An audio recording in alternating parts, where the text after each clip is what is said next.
Hey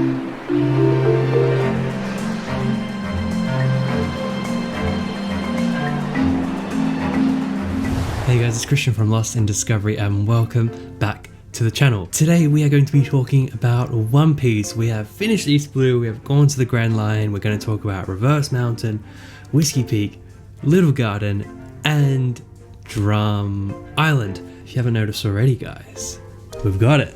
We've got the merch. We've got the merch. I feel legit now. I feel like I'm part of the Straw Hat crew at this point. I think I've earned my place, right? A little bit. So before we get started, you probably noticed the intro is a little bit different. There's two reasons for this. First one is I want to change the location based on where we go to the Grand Line, which I think would be kind of fun. And the second one is through talking to some people and doing a little bit of research. One Piece is one of those things that copyright is a little bit strict on, using the logo, showing panels, footage and things like that. You can usually kind of use some fair use tactics and things like that, but it feels like the animation studio actively hunts this stuff down. So I'm going to try and be even more sparing than usual, which is a little bit of a shame because, it's a manga. You want to talk about the imagery too, and you want to show that imagery when you talk about it. But just a heads up, we're going to do like a more I just want to be safe about it because I want these videos to last a long time, and hopefully it doesn't detract too much from the journey here, and we'll figure it out as we go along. All right, serious stuff out of the way. I am dying to talk to you about mainly Chopper's backstory, but we have to get there first. Man, have I seen some things, have I been some places since we last spoke. These arcs cover a decent chunk of the Alabasta saga. I'm about halfway through at this point, I would say, and I'm saving Alabasta for its own video. And it all begins at Reverse Mountain, and this is the entryway to the Grand Line, which I just found so awesome. I just feel like Oda has been holding his cards close to his chest, and then we finally get to this moment where we get to the Grand Line, and it is just bombastically creative. And I just love the mechanics of this sort of upside down, back to front, left to right, like mountain adventure theme park ride. It felt like we arrive with the gang and we see the most amazing whale in all of fiction. Screw you, Moby Dick. I don't even know what that story's about except that there's a whale, but screw that guy, because Laboon is where it's at. The largest whale in the Grand Line, I'm going to say, but I'm not too sure yet. I saw the scars on Laboon and I was immediately curious as to what this backstory was going to be. Oda was thinking to himself, what should I do? What should I give the readers as they enter the Grand Line? We've hyped it up so much for all these chapters, 100 chapters, we finally get there, what should I do? I know.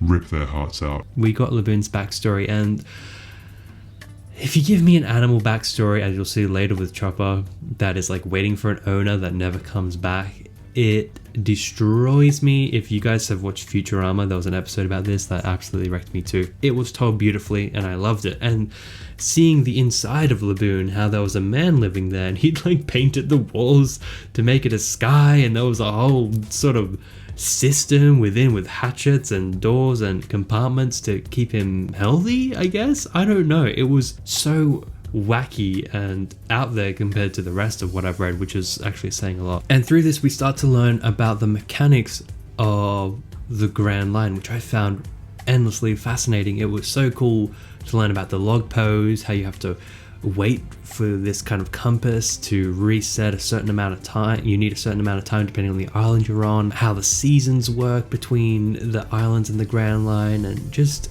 the weather. And there's all these systems to basically justify Oda doing whatever the hell he wants at these places, and allows him to basically get endlessly creative with it, which I think is fantastic. I don't want to put any restraints on this guy's imagination because that would be only to the story's detriment.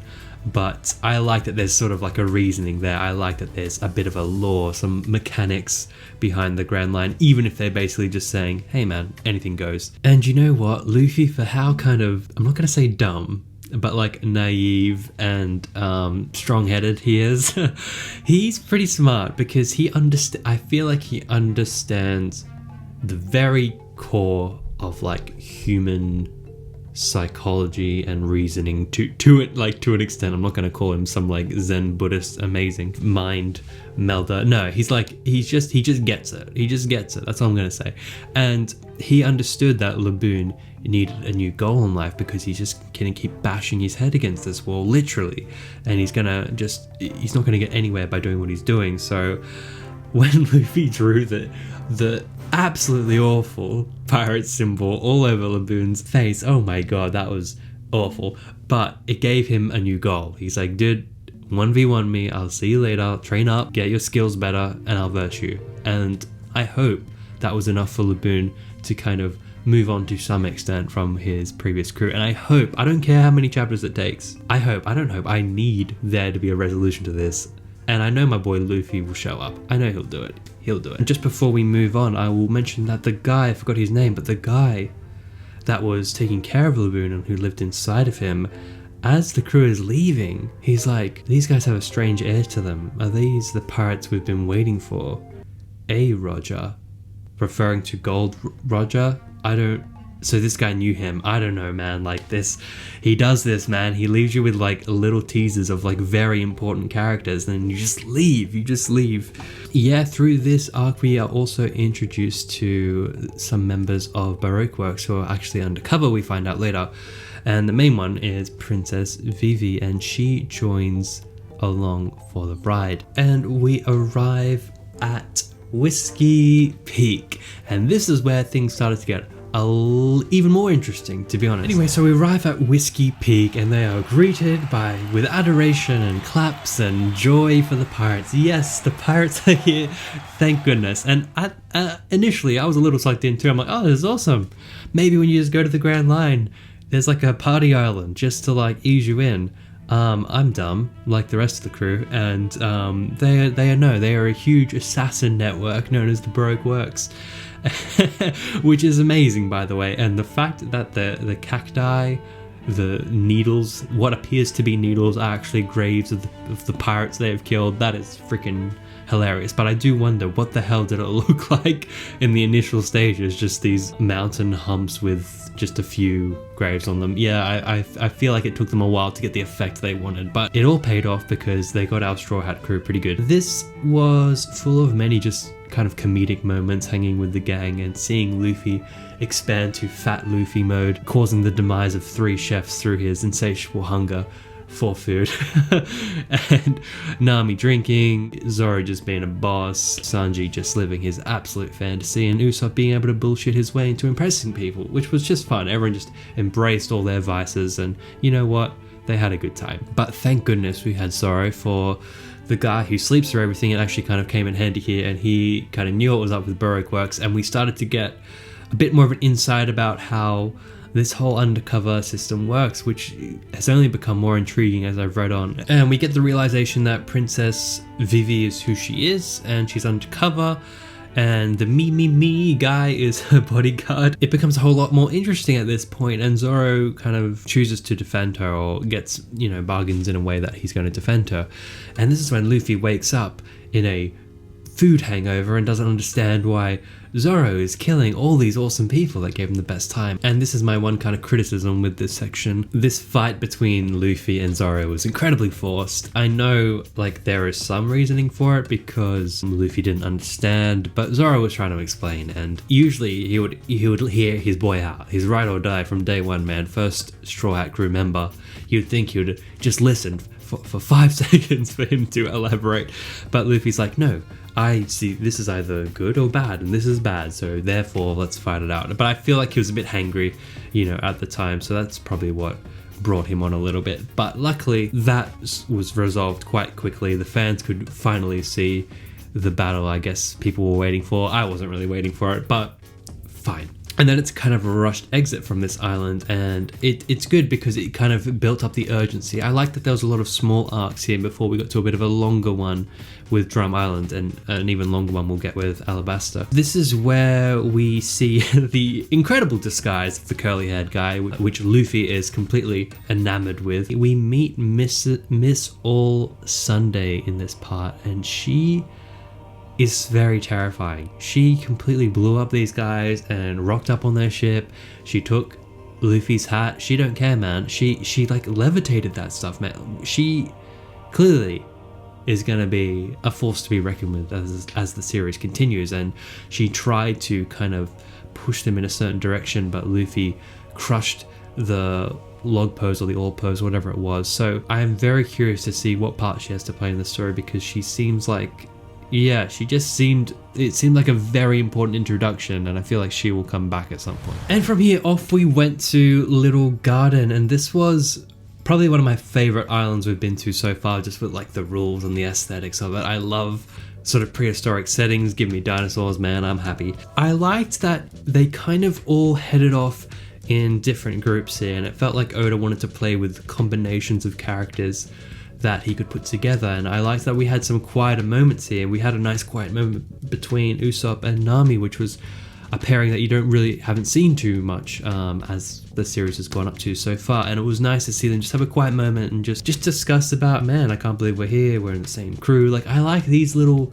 bonding moments that usually end with someone getting slapped or like someone dumping on the other person, but like, it's nice. I like these kind of team building, camaraderie, bro moments between the guys and the girls of the crew. And continuing with the theme of meeting absolutely enormous creatures and people, we meet two giants, Dory and Broggy, and these boys have been battling it out for 100 years. They don't remember why, but they're basically like two Viking warriors on this island. The volcano erupts, it's game time, boy. And I just love this story, and I love that if the Straw Hat crew cares about your story, they're gonna get to the bottom of it, especially Luffy. And I like how it was kind of told through the lens of Usopp this time, and Usopp's obsession with glory and to become a better warrior and to actually be honorable, like to be all these things he says he is, but to actually do them. And he has shown glimpses of it. He definitely has the potential to do it. A lot of you guys have kind of said this to me, and I like it, that Usopp's kind of just like your normal guy. There's all these crazy people on this crew, but Usopp's like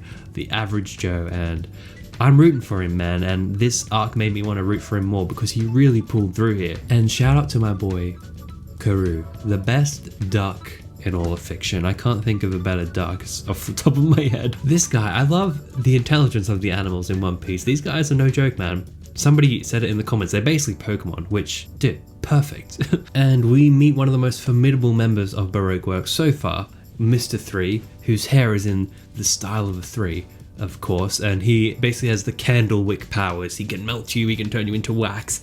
And they get into very hot water here. Nami, Zoro, and Vivi are getting covered in wax. They're killing one of the giants. It's pretty intense, and I'll say it again, I like so far how formidable the enemies have been. I know I don't really get the sense that anyone's going to die in these fights, but I do get the sense that maybe people get some like really serious injuries or like character defining moments or damage done to them that will last a long time through these, and each enemy felt like they could do that so far. It was very cool seeing these enemies. I loved the little assistant there that had the paint that could paint you one color and do a different nerf effect to you. You'd get stuck to the ground, or Luffy would lose motivation. All of this stuff was very well done and very engaging from a reader's perspective. I loved the determination of Zoro, man. This guy is a real samurai all the way to the end. This guy was gonna cut off his leg.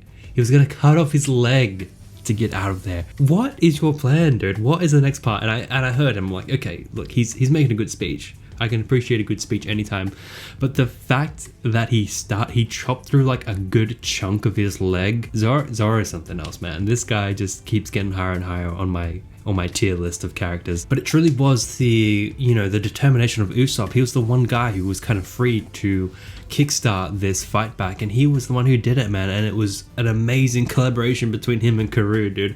Every time Karoo said quack, I got hyped. It was a great scene, and the way it all came together with Luffy just wrecking this guy, even when he multiplied, feeling a million copies of himself, and Luffy just punched him and said, that's instinct, brother. Like, dude, very satisfying ending to that arc. So yeah, Little Garden was pretty chill. It had some good fight scenes. The highlight was our boy Zoro doing a strike and a pose, because if he's gonna get sealed in wax, at least look like a boss. And we got the whole twist that Nami is now sick and we need to find a cure. But before we head off to Drum Island, I would like to talk about the cover stories really quick before we get there. So yeah, the cover stories continued to follow Kobe and Helmeppo, and they definitely got more interesting here. And I really enjoyed just the reoccurrence of old villains and old friends, old foes, all these characters that we met in East Blue, and we're still seeing their stories. And it's cool to see kind of Kobe grow as a character a little bit, get a bit more respect from his superiors, and now he's getting buff. So I'm keen to see what buff Kobe is going to get up to. I'm sure it's going to be interesting. Another moment that I really liked in the cover stories, we got a brief little series, if you want to call it that. It was only about 3 of them, seeing Kaya and Usopp's original pirate crew again. I'm glad they're doing well. I'm glad Kaya's okay. And the boys, Onion and all of them, and Garlic. You know what? I realized, seeing that, which I can't believe I didn't get the first time, their hair is the same shape as the vegetables they're named after. Glorious. These are the glorious things about One Piece. But the highlight, the best cover story, up there with Buggy's, is our boy Django boogieing out for like 20 chapters, escaping from the Marines and just winning the dance competition. Glorious. I like how he's just embraced this whole Michael Jackson persona. Fine. Favorite part of that was when he took off his heart-shaped glasses and his eyes were indeed heart-shaped. That's the stuff I want to see, man. So yeah, that brings us to Drum Island, which is very much in contention for my in competition with Alon Park for my favorite arc so far. It might just have topped Alon Park for me. On the way we meet Mr. Frickin' King Wapol, which is like the biggest douchebag in all of One Piece so far, and they rightly so kick his butt, even though he's got this power to eat like everything and then turn into that. Insane. But we arrive at Drum Island. There was a very impactful scene that got me right away when we arrived here, and we needed to get Nami a doctor, and they were desperate. She was burning up. It was really bad. Everyone was very worried, and I was very worried for Nami as well. They are met with a very apprehensive people. They hate pirates. They've been completely screwed over. They are very wary, and Luffy's not having it. He's just G'd up. He wants to fight. He wants to save Nami. Of course he does. But through his aggression and through his like headstrong and impulsive nature, Vivi gets like grazed by a bullet, and she loses it at him. She's like, dude, what are you doing? You are an awful captain. You can't just run in every time because you're gonna get us hurt. And I loved that Luffy immediately was like, dude, that's my bad. I'm sorry. You're completely right. And I need to think a little bit more. And I love that this was the arc. This arc continued to explore that when they had to, when Luffy had to carry Nami and eventually Sanji up the mountain to try and get medical help. He had to kind of put his aggression and his insatiable bloodlust aside, because that was going to hurt his friends, and it killed him. But you know what? He got it out in the end, and it was beautiful. But I love that he was tested in that way. Like finally, Luffy had this like mental dilemma to overcome, and I thought it was done very well. Like not to a super strong extent, but it's like teased that this will be a continuing flavor to Luffy, that he'll have to overcome his sort of kind of childlike nature to be like, hey, you're wrong.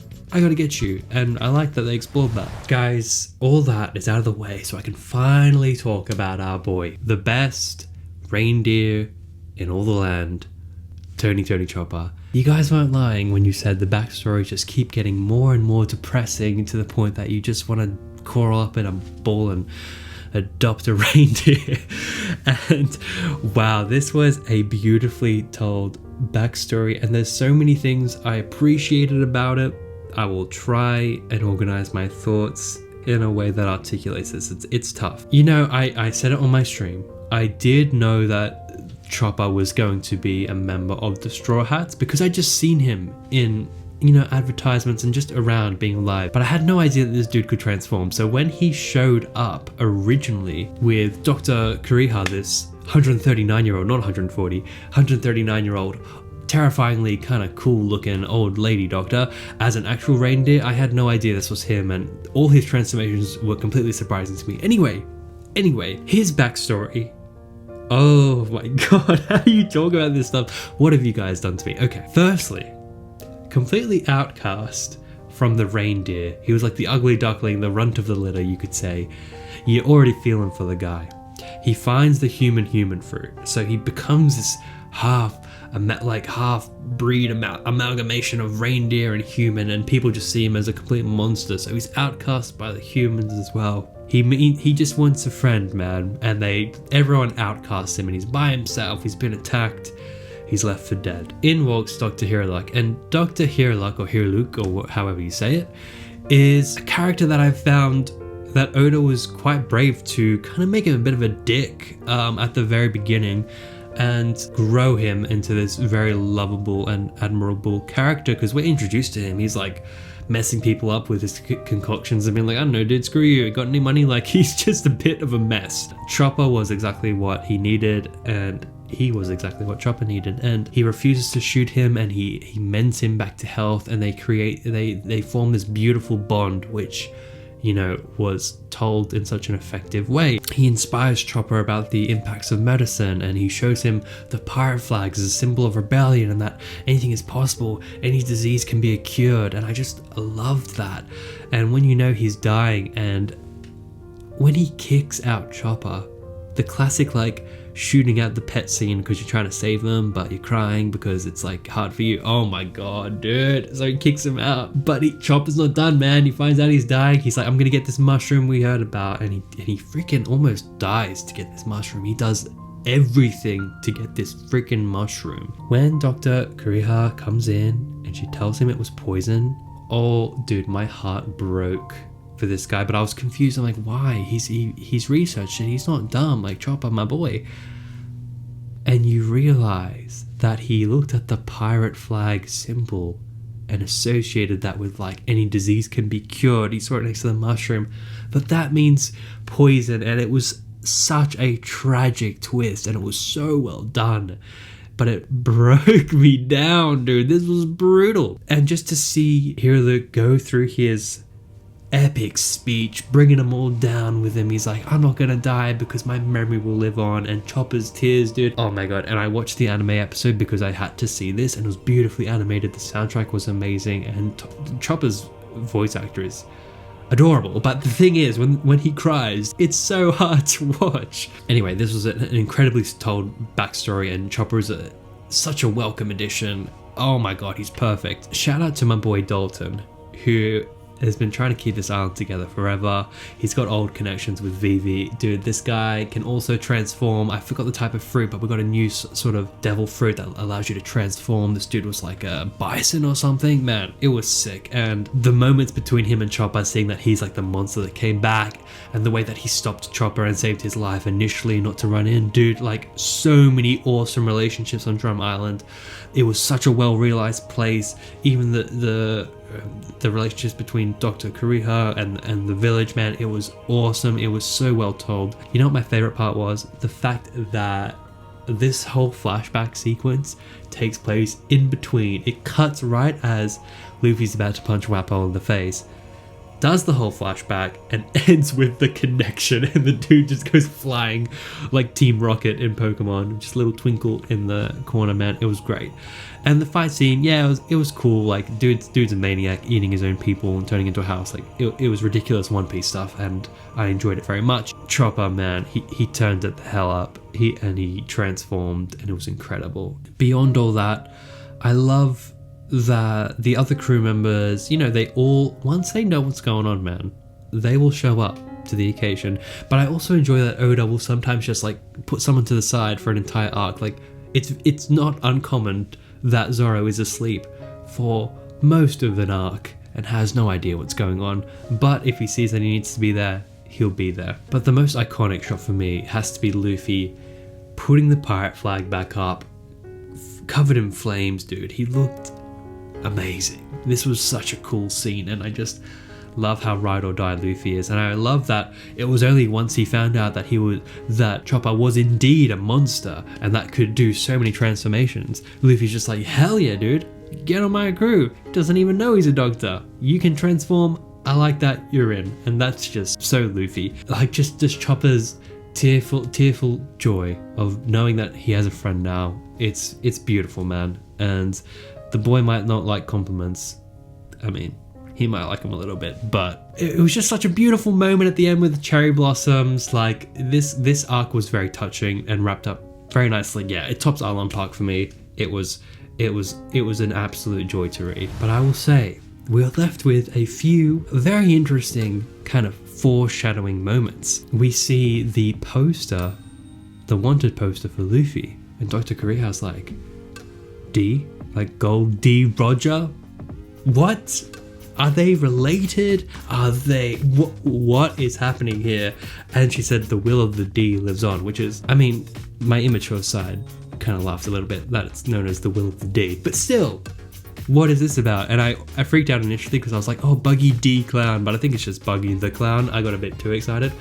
But I'm very curious to know what this D is about. And we saw the character Ace, who I initially thought may have been Shanks undercover, who's going to meet him at Alabasta, but upon rethinking, maybe it's this a completely new character. Who is this guy? I don't know, man. Who is Ace? I'm very excited to find out. So yeah, overall, the 3 initial arcs were a very good build up for Drum Island. I'm so glad Chopper is a Straw Hat now, and I cannot wait to get to Alabasta because I feel like everything that's happened so far in the Grand Line is gonna, culminate into this final saving of Vivi's homeland. And I'm not sure if Vivi is going to join the crew. I get the sense that she might want to stay once she's saved Alabasta, but you never know. She would be a very welcome addition. She's cool, man. So yeah, I found entering the Grand Line and going there to be just so much fun. And I don't know how it compares to East Blue, because I liked East Blue for what it was, but I feel like this ramped up the creativity, just the bombastic nature of One Piece, how absurd it can get. And it gave me more touching character moments. It built the crew even tighter and tighter together, and I want these guys just to be the closest and most tight-knit family of all time, because I am getting incredibly attached to these characters, and I cannot wait to see what happens in Alabasta. So yeah guys, that's my thoughts so far. I have missed out on a ton of little tidbits I would have liked to talk about, but that's why we do streams at the end of every saga. So my next video, I'll see you after I finish Alabasta, and then we'll do a big stream about the entire saga, and there might be a special guest during that stream as well. Thank you so much for watching guys. If you'd like to support me more, please hit up my Patreon. You can get access to my Discord through there, and we're able to talk about One Piece. Subscribe if you'd like to continue following this journey. Hope you guys are having a nice week, and I'll see you all in my next video. Bye.